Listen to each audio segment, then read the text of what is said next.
শাসনত থকা চৰকাৰে সবকা সাথ সবকা বিকাশৰ কথা কয় একেলগে দেশখনক আগুৱাই নিয়াৰ কথা কয় কিন্তু প্ৰকৃতাৰ্থত তেনেকুৱা হৈছেনে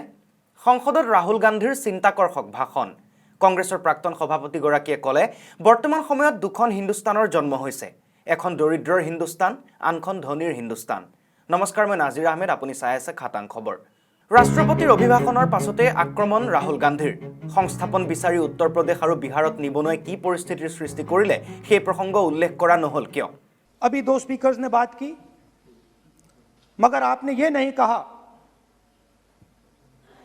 कि रोजगार ढूंढने के लिए उत्तर प्रदेश में बिहार में रेलवे की नौकरी के लिए वहां पे युवाओं ने क्या किया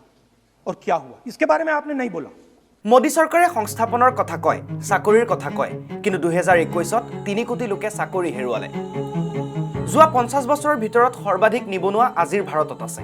চৰকাৰে মেক ইন ইণ্ডিয়াৰ কথা ক'লে ষ্টাৰ্টআপৰ কথা ক'লে কিন্তু চাকৰি নাই যি আছিল সেয়াও নাইকিয়া হ'ল पूरे हिंदुस्तान में आज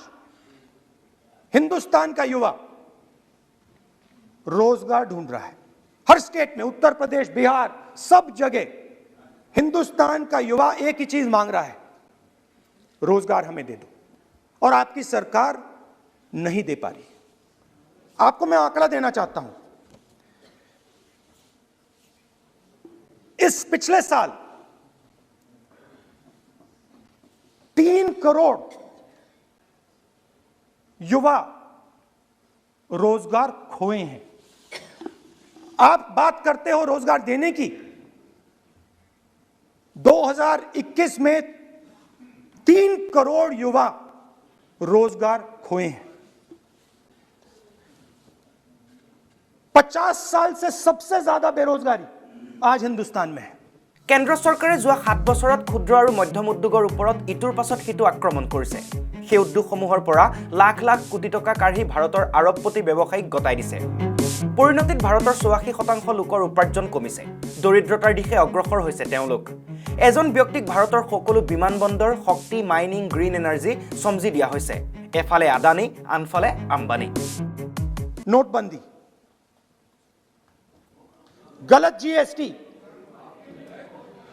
गलत जीएसटी और कोरोना के समय जो सपोर्ट उनको देना था आपने नहीं दिया नतीजा क्या हुआ नतीजा यह हुआ कि आज 84% हिंदुस्तान के लोगों की आमदनी घटी है और वो तेजी से गरीबी की ओर बढ़ रहे हैं यूपीए की सरकार ने आपने पूछा 60 साल की बात आपने कही यूपीए की सरकार ने 23 करोड़ लोगों को गरीबी से निकाला था 10 साल में हमारा आंकड़ा नहीं है हमारा आंकड़ा नहीं है हमारा आंकड़ा नहीं है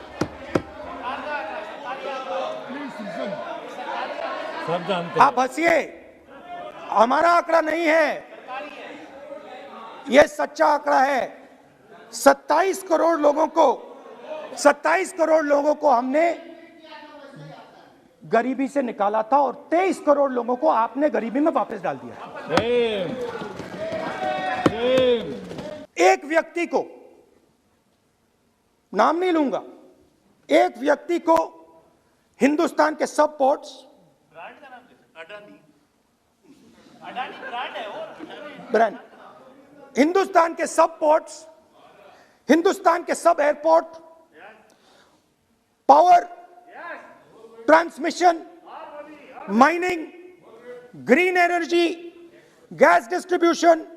एडिबल ऑयल जो भी हिंदुस्तान में होता है उधर अदानी जी दिखाई देते हैं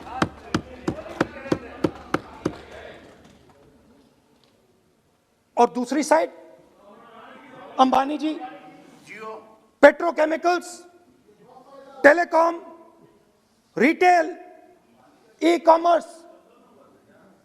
में मोनोपोलियां तो पूरा का पूरा धन जो है चुने हुए लोगों के हाथ में जा रहा है মেক ইন ইণ্ডিয়া ভাৰতত সফলেই হ'ব নোৱাৰে কাৰণ ক্ষুদ্ৰ আৰু মধ্যম উদ্যোগিক সেক্টৰ শেষ কৰি পেলালে কেন্দ্ৰই तो आज हिंदुस्तान में आप मेड इन इंडिया की बात करते रहते हो। मेड इन इंडिया हो ही नहीं सकता। आज बात खत्म हो गई है, क्योंकि मेड इन इंडिया वाले हैं कौन? मेड इन इंडिया वाले स्मॉल मीडियम वाले हैं, उनको आपने खत्म कर दिया। मेड इन इंडिया वाले कौन हैं? असंगठित लोग हैं, उनको आपने खत्म कर दिया, हटा दिया, परे कर दिया। मेड इन इंडिया नहीं होने वाला है। अरे भाई, मेड इन इंडिया करने के लिए स्मॉल और मीडियम इंडस्ट्री को ही बड़ा करना पड़ेगा। बिना स्मॉल और मीडियम इंडस्ट्री को सपोर्ट दिए मेड इन इंडिया हो ही नहीं सकता है। উৎপাদনমুখী চাকৰি নোহোৱা কৰি পেলালে চৰকাৰে মাত্ৰ ৫-১০ জন ব্যক্তিৰ ওপৰতে গুৰুত্ব আৰোপ কৰিছে কেন্দ্ৰই पिछले 5 साल में मैन्युफैक्चरिंग जॉब्स 46% कम हुए हैं। 46% drop in manufacturing jobs in India. Why? Because you have destroyed the unorganized sector. Why? Because you have destroyed MSMEs. That is why you are focusing completely on 5 or 10 people. I don't have a problem with that. I don't have a problem with big industry. Focus on them. But please realize that they cannot produce jobs for you. Small and medium industry is the only people who can produce jobs for you. পৰিণতিত গঢ়ি উঠিছে দুখন হিন্দুস্তান এখন দৰিদ্ৰৰ হিন্দুস্তান আনখন ধনীৰ হিন্দুস্তান সংসদতে সতৰ্কবাণী ৰাহুল গান্ধীৰ কেন্দ্ৰ চৰকাৰে যিখন দৰিদ্ৰৰ হিন্দুস্তানৰ জন্ম দিছে তেওঁলোকে কিন্তু সকলো দেখি আছে ভাৰতৰ 10 জন ধনী ব্যক্তিৰ হাতত দেশৰ 40% লোকতকৈ বেছি সম্পত্তি আছে দেশৰ 100 জন ধনাঢ্য ব্যক্তিৰ সম্পত্তি ভাৰতৰ 55 কোটি মানুহতকৈ বেছি এয়া কৰিছে নৰেন্দ্ৰ মোদীয়ে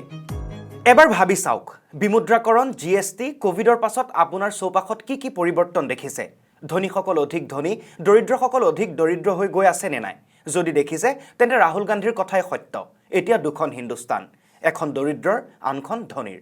ধন্যবাদ